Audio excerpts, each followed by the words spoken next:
हम आज की दुनिया में चार दीवारी में बंद होकर नहीं रह सकते। हमें बाहर निकलना है। बाहर निकलने के लिए अपने आप को कैसे सुरक्षित रखना है, आज परवीन को इसीलिए मैं लाई हूँ। आप लोग इस चीज़ को समझ नहीं रही हो। ये मजाक नहीं था कि उन्होंने कहा मुक्का बनाइए और कहाँ कहाँ मारिए। आप ये समझिए, आपको जिस गली सड़क पर जाना, हर जगह आपका परिवार आपके साथ नहीं खड़ा होगा। हर जगह आपको सुरक्षित रखने के लिए लोग नहीं होंगे। आपका जेस्चर, आपके हाव भाव बहुत मायने रखते हैं। ठीक है, आप निगाह नीचे करके चलिए, पर अपने को कमज़ोर मत दिखाइए कि कोई दिख गया तो पता चला कि अभी आप यहीं ज़मीन में गड़ जाएंगी। आप ये देखिए कि जो देखने वाला है उसकी आंखें निकाल लेंगी। आपका देखने का तरीका ऐसा होना चाहिए। अगर कोई देखता है आपको, आप भी उसे घूरिए। डरने की ज़रूरत नहीं है। क्या करे भाई, पर्दे में क्या करना है? पर्दा लगाना है, हटाना है, तो इधर देखो, सामने देखो, यहाँ खड़े हैं तुम्हारे सामने, हैं? क्यों पर्दे में लग रही हो? बैठिए, जगह है बैठने की। बाहर निकलना है आपको, तो बाहर निकलते समय आप बढ़िया ढंग के कपड़े ऐसे पहनिए कि आपको कपड़े कंफर्टेबल करें। जिन कपड़ों में आप अपने हाथ पैर आराम से हिला सकती हैं, ठीक, और आपको ये ना लगे कि मैंने हाथ उठाया तो मेरा पेट दिख जाएगा या कमर दिख जाएगी। ऐसे कपड़े मत पहनिए जो आपको पहले ही अंदर से कमजोर कर दें। और ना ही ये कि भाई मुझे इतना बड़ा घूंघट और मुंह ढक लेना है। ईश्वर ने मुंह दिया है, ऊपर वाले ने दिखाने के लिए दिया है। ढकना क्यों? ढकने की क्यों जरूरत है हमें? हम दिखाएंगे भी, पर कोई मेरी मर्जी के बिना देखे ये नहीं होने देंगे। अपने आप को इतना बुलंद कीजिए, कहा गया है खुद ही को कर बुलंद इतना, तो इतना कीजिए कि जो मैं चाहूं वही अगला आदमी समझे और उतना ही मुझे इस्तेमाल करे जितना मैं इस्तेमाल होने दूं। किसी और की मर्जी से मुझे इस्तेमाल नहीं होना है। मुझे पढ़ना है। पढ़ाई बहुत ज़रूरी चीज़ है। बिना तालीम के, बिना एजुकेशन के आप कुछ नहीं कर सकते आज के ज़माने में। सोचिए, अगर आपको पढ़ना नहीं आता, आपको कहीं जाना हो, परिवार में किसी का इलाज कराना हो, आप कैसे जानोगे किस डॉक्टर के पास जाना है, किस गली में मुड़ना है, क्या दवाई खानी होगी? आपको बुखार की दवा खा लोगी आप, नींद की दवा? तो पढ़ाई आपके डेली के काम, डेली जो आपका जीवन चलता है उसके लिए भी ज़रूरी है। ये सिर्फ नौकरी के लिए ही नहीं है। जो एक सोच होती है आमतौर पर परिवार में कि हमें नौकरी थोड़ी ना करनी है। अगर नौकरी नहीं भी करनी है तो ज़िंदगी चलाने के लिए भी आपको पढ़ाई बहुत ज़रूरी है। और पढ़ाई के साथ साथ समाज में निकलना, जो आपको स्टेज दिया जा रहा है, जो आप यहाँ पढ़ रहे हैं, एक ही पोयम या आयत जो भी कहा जाता है, सभी लड़कियाँ पढ़ रही हैं। ऐसा नहीं कि हम लोग उसको सिर्फ सुनने के लिए। एक आपको मौका दिया गया है कि आप अपनी बात कहने का हौसला और हिम्मत रखें कि कहीं अपनी बात कहनी हो तो आप कह सकें। एक स्टेज जिस पे आपको अकेले खड़े होना है, एक दुनिया है जिसमें आपको अकेले लड़ना है। हर किसी को अपनी लड़ाई अकेले लड़नी पड़ती है। अब वो ज़माने नहीं रहे कि आपके लिए लड़ने कोई आएगा। ठीक है, पिता हैं, भाई हैं, बेटा है, सब हैं, पति हैं, सब हैं इस फहरिस्त में लंबी, पर अपनी लड़ाई आपको खुद लड़नी है। आज के ज़माने में आप लोग कितना सुनते होंगे कि किसी बच्ची को परिवार से निकाल दिया गया, या माँ बाप नहीं रहे, अकेली हो गई। इसी तरह जब आप कहीं घर से बाहर निकलते हो, आप कोई सामान लेने गए तो आप अकेले हो, तो वो सब हौसला आपको कहाँ आएगा? उसकी ये शुरुआत है कि आप अकेले खड़े होकर अपनी बात बोल सको। बहुत शोर कर रहे हो आप लोग। आप लोग इंसान कब बनोगे? भेड़ बकरियां ही रहोगे हमेशा? हमेशा यही कहा जाएगा कि औरतें बैठी हैं, औरतें हो या भेड़ बकरियां हो, कोई फर्क नहीं पड़ता। शर्म आनी चाहिए आप लोगों को। इतनी बार आपको चुप रहने के लिए कहना पड़ रहा है। ये सब अरेंजमेंट आप लोगों के लिए क्यों है? अगर आपको इसी तरह जानवरों की तरह जीना है, ऐसी कौन सी जरूरी बात है कि आप यहीं करेंगी और कहीं नहीं हो सकती है? चाय पानी जो भी पीना है निकल जाइए, पीजिए। बार बार आप बात मत करिए।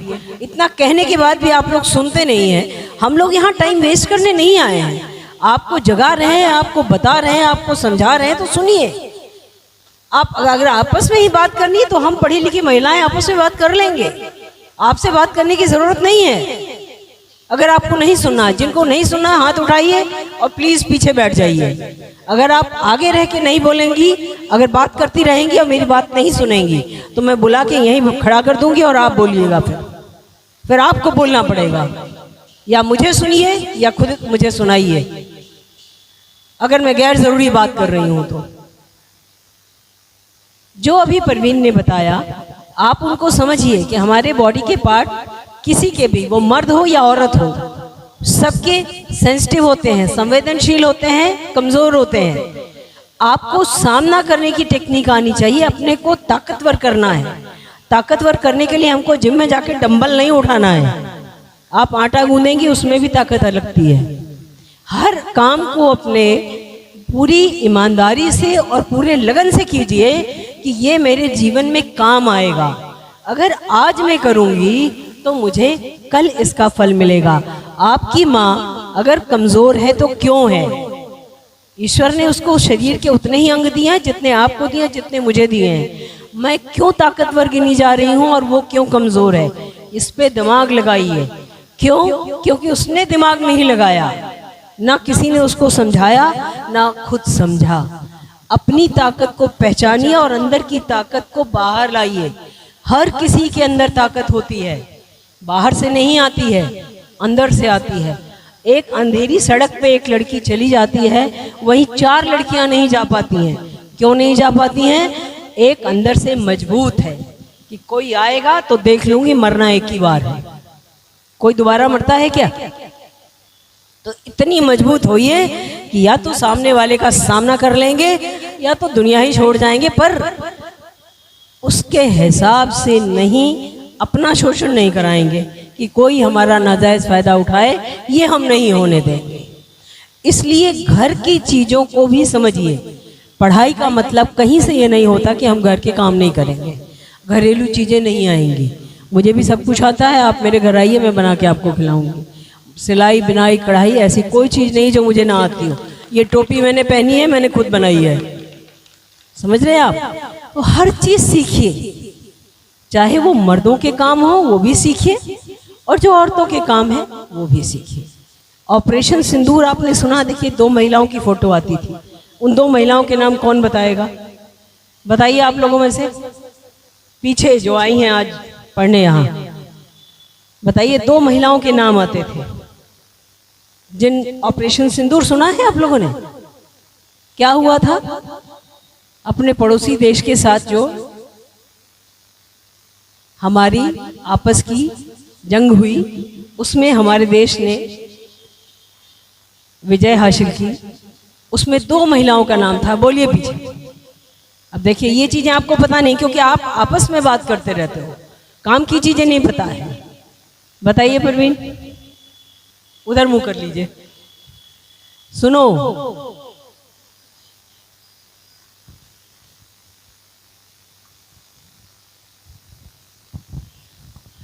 देखिए मैं भी आप ही लोगों से हूँ। न्यूज़ तो देखती ही नहीं होंगी। हम ये मानते हैं कि मीडिया जो है बहुत सारे गलत चीज़ों को दिखाती है, लेकिन जो ऑपरेशन सिंदूर में जब 2 फाइटर थी वो औरतें थीं, लड़कियां थीं। एक तो वामिका थी और दूसरी मुस्लिम महिला थी।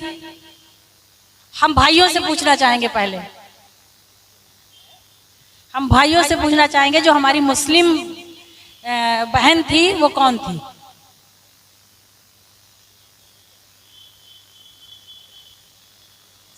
बिल्कुल तालियां बजनी चाहिए वहां। सूफिया, आप भी बता रहे हो, ठीक है। आइए इधर आइए, यहाँ पे आइए, मेरे पास आइए। सूफिया कुरैशी। देखिए आपने सिर्फ सूफिया उधर से आवाज आई और यहाँ पूरा नाम बताया, सूफिया कुरैशी। आप अपना नाम बताइए और नाम लिखवा दीजिए। नाम बताइए, इसमें बताइए ना। हुनर बानो। कहाँ की रहने वाली? थोड़ा और बोलिए। हुनर बानो, चिन्हड़, लखनऊ। आप में कौन कौन से हुनर हैं? बहुत सारे। जैसे जो बताए हैं यही सबसे बड़ा हुनर है। आप जीके में बहुत अच्छी हैं, इसका मतलब जनरल नॉलेज आप पढ़ती हैं, बहुत खूब। इनके लिए तालियां बजाइए। हम चाहेंगे इंशाअल्लाह जो है आप ना ऐसे ही बच्चियों को थोड़ा सा अपनी जीके से जो है थोड़ा सा आप अपना वक्त निकालें, जैसे हम लोग सीखे हैं मैम से कि अपना वक्त आप लोग को दे रहे हैं। ठीक है, बहुत बहुत शुक्रिया। Thank you Parveen, thank you हुनर वालों। देखिए आप पढ़ने वाली बच्चियां हैं और आपको पता है, हैं? आप लोगों को अब इधर देखिए, अब उधर ध्यान मत रखिए, इधर आ जाइए वापस। ठीक है, ये चीजें अगर हम जानेंगे नहीं तो हम उनके जैसे बनेंगे कैसे?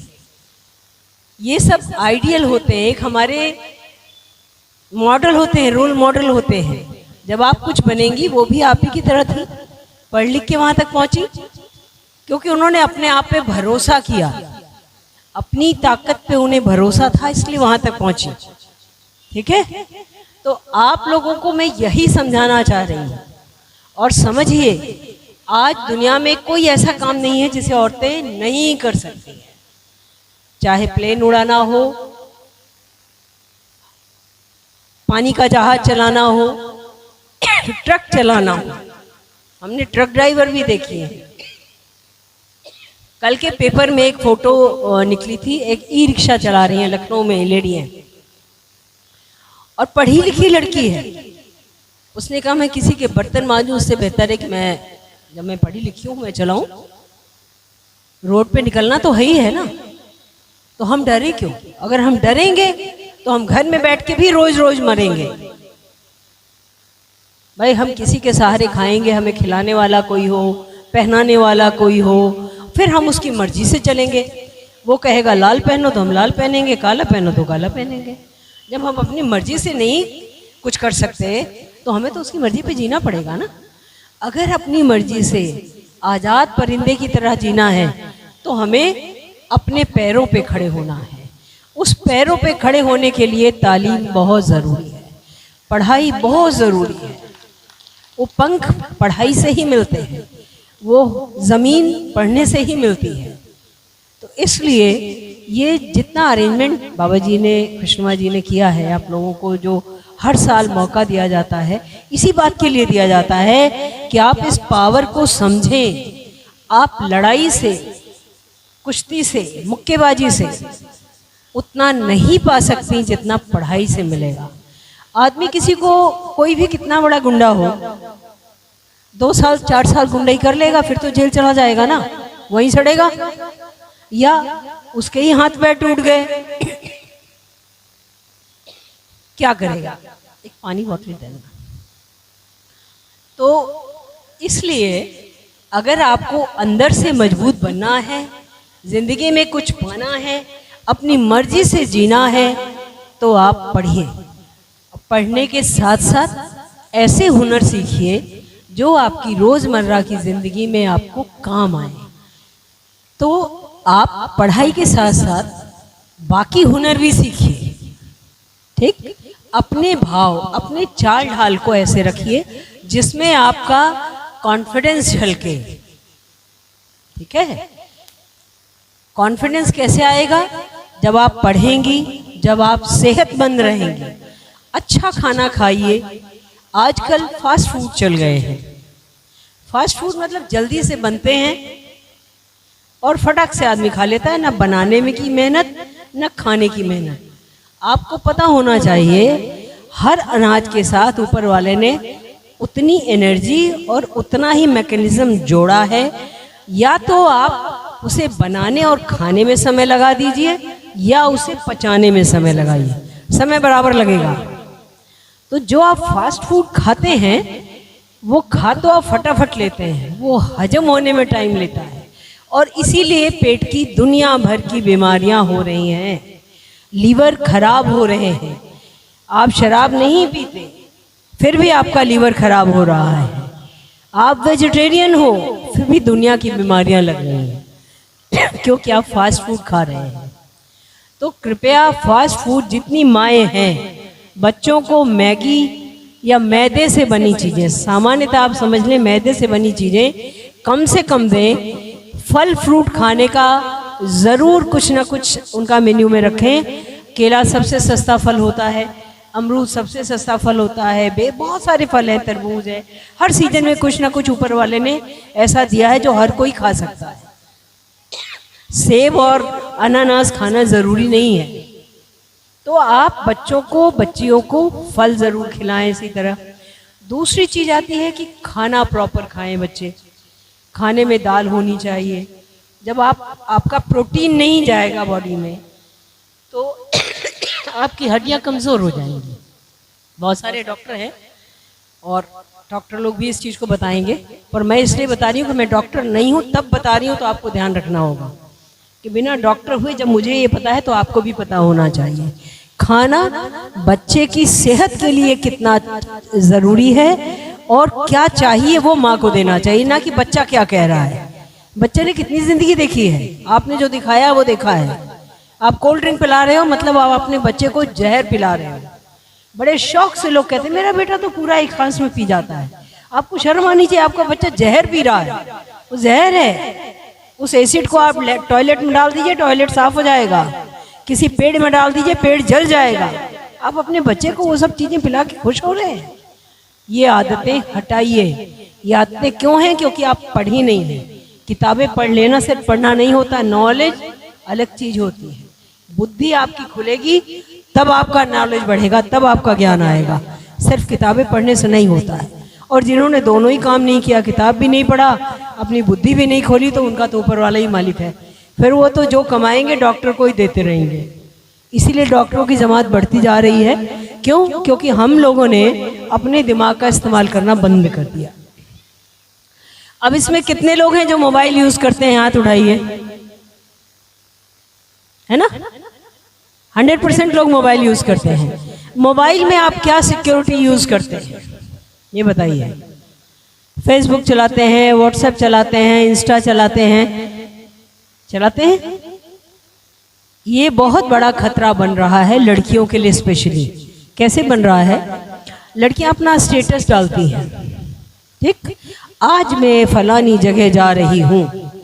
अब जो आवारा लड़के हैं उनको पता है कि लड़की कहाँ जा रही है, किस किस के साथ जा रही है। घर परिवार का कोई साथ नहीं है, फोटो भी डली है, क्या कपड़ा पहना ये भी डला हुआ है। अब आसान है आपका पीछा करना, आपको परेशान करना, है ना? तो ये ध्यान रखिए, अपना स्टेटस अच्छा लगता है सबको, अपनी फोटो देखना, दिखाना, ठीक है, पर वो कब डालिए? जब आप जगह से घूम के वापस आ जाइए। डालिए, मैं मना नहीं करती हूँ, मत डालिए, पर जाने से पहले मत डालिए। इस गलती से 2017 में एक डकैती हुई थी। पूरा परिवार बाहर घूमने गया 15 दिन के लिए। घर की लड़की ने फेसबुक पे स्टेटस डाला, हम सभी कश्मीर घूमने जा रहे हैं 15 दिनों के लिए। डकैतों ने जान लिया, बढ़िया रहे उनके घर 3-4 दिन, पूरा घर खंगाल डाला। बड़ा आराम से रहे, पड़ोसी ने सोचा कोई जानने वाला होगा, आए, अपना ताला वाला खोला, रहे, खाते पीते रहे और फिर चले गए आराम से। सारा सामान बांध के, ट्रक बुला के, और समझ लीजिए ट्रक बुला के सामान लेके चले गए। तो देखिए, स्टेटस डालना, आप कहीं से होके आ जाइए कि हम गए हुए थे, ठीक है, अच्छी बात है, डालिए। आपको अपने आप को दिखाना है कि भाई हम गए कश्मीर घूमने, किसी को तो दिखाएं, वापस आके डालिए, ठीक है, पहले मत डालिए। एक फेसबुक है, फेसबुक आपका डिटेल मांगता है, इंस्टा सभी मांगते हैं। फेसबुक पे बहुत आसान है, उसमें शील्ड नहीं है, दिख जाता है, आप कितना भी लॉक कर दीजिए, लोग अनलॉक कर लेते हैं। वहाँ आप कभी भी अपनी डेट ऑफ बर्थ सही मत डालिए। क्यों? क्योंकि डेट ऑफ बर्थ से आधार लिंक होता है, आपके पैसे और आधार से बैंक का खाता लिंक होता है। अगर आपने अपनी डेट ऑफ बर्थ उसमें सही डाल दी, उसका दुरुपयोग करके, मिसयूज करके, पहले आपका आधार खंगालेंगे, आधार से आपके अकाउंट पे जाएंगे, आप कहोगे मैंने तो कुछ किया ही नहीं, मेरे पैसे कहाँ चले गए। तो ये दिमाग लगाइए, आप अगर सोशल मीडिया पे अपनी आइडेंटिटी अपलोड कर रहे हैं तो उसमें चीज़ें एज इट इज़ मत डालिए, थोड़ा बहुत हेर फेर कर दीजिए, जिससे कि कोई भी उसका मिसयूज करके आपको परेशान ना कर सके, आपके खाते न लूट सके, आपको अदरवाइज भी परेशान कर सकता है। आपकी आजकल देखिए एआई आ गया है, आर्टिफिशियल इंटेलिजेंस।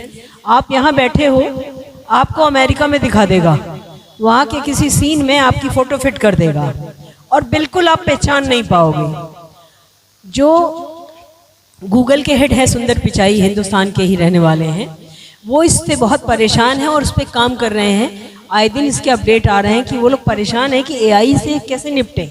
उन लोगों ने ही पैदा किया एआई, अब उन्हीं लोगों की परेशानी हो रही है कि इससे कैसे निपटें।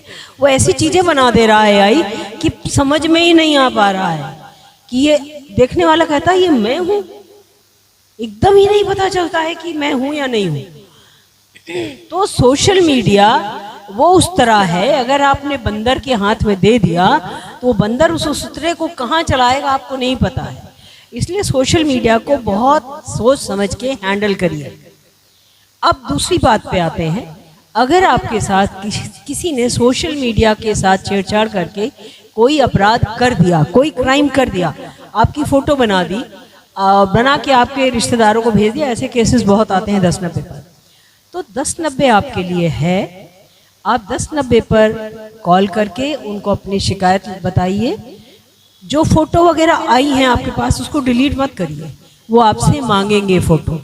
वो सब फ़ोटो आपको एक व्हाट्सएप नंबर देंगे, आपको वो सारी चीज़ें उस पर आप भेज दीजिए। वो उन सब चीज़ों को, उसको कंटेंट कहा जाता है, उस कंटेंट को कैलिफोर्निया अमेरिका बात करके उसको हटवाएंगे। अगर पता नहीं चला है तो उसको पता करेंगे। पता करने में समय लगता है क्योंकि गूगल पूरी दुनिया को हैंडल करता है। उन्होंने हर कंट्री के लिए टाइम डिसाइड कर रखा है कि जनवरी इस कंट्री का हम देखेंगे, फरवरी इनका देखेंगे, या महीने की 8 तारीख को इनका देखेंगे। तो सारी कंप्लेंट इंडिया की कलेक्ट होती है और फिर वहाँ भेजी जाती है। फिर वो सीरियल से उसको डिलीट करते हैं और उसके बारे में इन्वेस्टिगेट करके बताते हैं। तो समय लगता है पर मदद मिलती है। तो जो ऐसा कुछ हो जाए तो 1090 बताइए। अब अगर जेंट्स को लगता है कि किसी लड़की के साथ कुछ गलत हुआ है, वो लड़की नहीं बताना चाहती है, तो आप भी बता सकते हैं, पर आपको 112 पे कॉल करना होगा। 1090 सिर्फ महिलाओं के लिए है, वहाँ महिलाएं ही कॉल सुनती हैं और महिलाओं की ही बात सुनी जाती है। यदि कोई पुरुष महिला के बारे में कुछ कंप्लेंट करना चाहता है कि उस महिला के साथ गलत हुआ है, तो आपको 112 करना होगा। 112 और 1090 का सीमलेस इंटीग्रेशन है, मतलब वो दोनों जुड़ गए हैं, एक सिक्के के दो पहलू हैं। वो उनकी बात सुनते हैं, वो उनकी बात सुनते हैं। तो अगर कंप्लेंट कहीं भी जाएगी तो उस पर कार्रवाई होती है।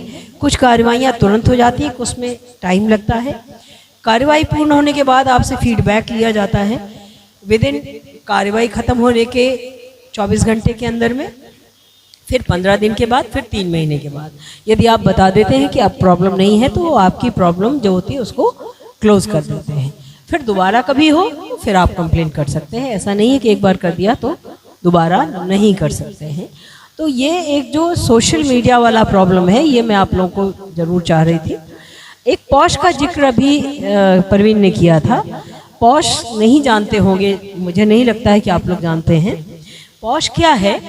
पॉश ये है किसी कार्यस्थल पर किसी महिला का लैंगिक शोषण, ठीक, मतलब उसकी शरीर की बनावट के आधार पर जो ऊपर वाले ने अंतर किया है, उस अंतर को लेके आप कोई किसी तरह का अपराध नहीं कर सकते, घूर भी नहीं सकते।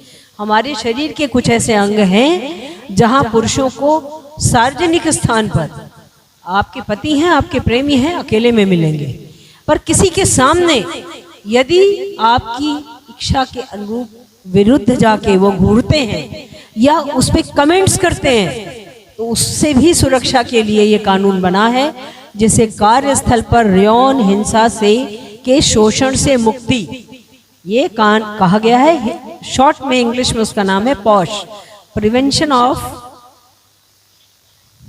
कोई सुनता ही नहीं है, सब पता नहीं कहाँ चले जाते हैं। सुनिए, prevention of sexual harassment at work place. अब वर्क प्लेस बहुत बड़ी चीज है। सिर्फ नौकरी करने वाली, इससे तो लगेगा कि सिर्फ नौकरी करने वाली औरतों को ही इसमें मदद मिलेगी, नहीं। उसकी परिभाषा बहुत बड़ी दी गई है। स्कूल भी कार्यस्थल है, यूजीसी ने इसे एक्सेप्ट किया है और गाइडलाइंस जारी की है। चाहे बच्ची पढ़ने जा रही है, चाहे टीचर पढ़ाने आ रही है, हर किसी को इस कानून का के दायरे में रखा गया है। वो चाहे कोर्ट क्यों ना हो, अदालत में भी महिला वकील भी है, महिला जज भी है, महिला जा भी रही है। तो ये जो कानून है पौष का, इसका दायरा आपके घर के अलावा हर जगह है। आपका घर भी पौष के दायरे में है किसी के लिए। आपके यहाँ मेड काम करने आ रही है, उस पर पौष की सारा कानून लागू होगा।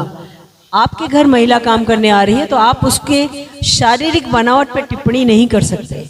आपके घर के पुरुष उसको टच नहीं कर सकते, उसको घूर नहीं सकते, उसके कपड़े को खींच नहीं सकते। ये हर चीज से आजादी है। तो इसको समझिए। यदि ऐसा होता है तो आप शिकायत करेंगे। अब शिकायत कहाँ करेंगे? जहां आप नौकरी कर रहे हैं वहां पौष कमेटी होनी चाहिए। यदि नहीं है बताती हूँ। इसी तरह जो घरों में काम कर रही हैं महिलाएं, अगर वो एक सोसाइटी है तो सोसाइटी में पौष कमेटी बनी होगी। यदि नहीं है, वो भी जोड़ ले रही हूँ। जो अकेले घरों में काम करती, वाली मेरे घर में काम कर रही है, वहां सोसाइटी नहीं है, ठीक, किसी मंदिर मस्जिद गुरुद्वारे में जा रही है, काम कर रही है या गई है।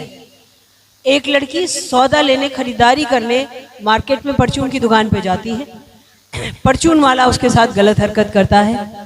अब क्या करेंगे? डीएम के अंडर में, डीएम जिले का अधिकारी जिलाधीश होता है, ईश्वर के समान माना गया है कि पूरा जिला उसके अधीन रहता है। वो पूरे जिले का गार्जियन है। डीएम के यहाँ कमेटी बनती है जिसे लोकल कमेटी कहा जाता है, एलसी। उसमें कई मेंबर्स होते हैं, बहुत विभागों के अधिकारी होते हैं, इंडिपेंडेंट एनजीओ के लोग भी होते हैं जो महिलाओं के लिए काम करते हैं। उन महिलाओं को रखा जाता है। इस कमेटी की खासियत है कि इसका जो हेड होगा वो महिला ही होगी, पुरुष नहीं हो सकता इस कमेटी का हेड, वो महिला ही होगी। तो अब आपको ये आज़ादी है कि आप अपनी बात जाके कह सकते हैं, लिखित में ले जाएं, 3 प्रतियों में उनको दें, रिसीविंग लें कि हमने अपनी शिकायत आपको दी है। 2 प्रति वो ले लेंगे, 1 आपको वापस कर देंगे। वहाँ आप शिकायत कर सकते हैं, वो कमेटी जांच करती है। उस कमेटी को बहुत सारे अधिकार हैं। उस कमेटी के अधिकार इतने बड़े हैं कि उनकी जो सुनवाई होती है और जो फैसला देते हैं उसके खिलाफ सेशन कोर्ट, जिले कोर्ट में नहीं जा सकते आप। मतलब कि जिले का कोर्ट भी उसमें दखल नहीं दे सकता। अधिकार ये है इतना बड़ा इस कमेटी का। इस कमेटी के खिलाफ सिर्फ हाई कोर्ट सुन सकता है, उससे नीचे का कोर्ट नहीं सुन सकता है। तो इसलिए अगर आपके साथ कहीं कोई गलत हो रहा है या किसी के साथ हो रहा है तो उसे प्लीज बताइए कि उसे इस चीज से भी राहत मिलेगी। घर से निकलिए, घर से बाहर निकलने की क्या क्या सुरक्षा, क्या सुविधाएं, क्या हमारे कानून बने हैं उनको जानिए और सुरक्षित रहिए। बट डरिए मत, घर में मत रहिए। घर में रहने का मतलब ये नहीं है कि हम बाहर निकल के आवारगी करें। घर से निकलना एक संकेत है कि आप पढ़िए, लिखिए, कुछ बनिए, अपने परिवार, अपने समाज, अपने राष्ट्र के विकास में, आगे बढ़ने में, बढ़ोतरी में अपना योगदान दीजिए। आप सबको यही शुभकामनाएं। Thank you. जय हिंद।